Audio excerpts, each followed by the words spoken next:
ang susunod na kapitan ng Barangay Wawa, ang ating pinakamamahal, Kapitana Rosalie Arbit Buenaventura.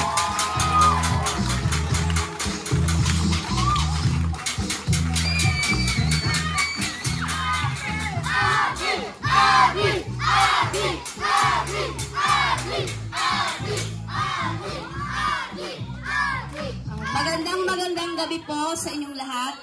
Nakakatuwa po kasi ang dai-dai nyo talaga dito. Kahit sa meeting po kami magpunta, laging maraming tao.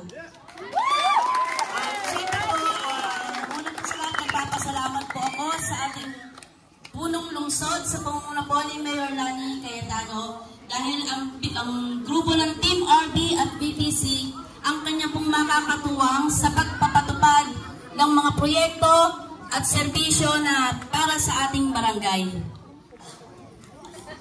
Isa na rin po pagpapasalamat ko po ngayon dahil sa loob po ng 27 taon na pagsiservisyo ni Philip dito sa Barangay Wawa. Ngayon ko po nakita yung resulta ng kanyang ipinaglingkod. Ramdam po namin ang mainit niyo pong pagtanggap sa aming grupo kasama po ang SK.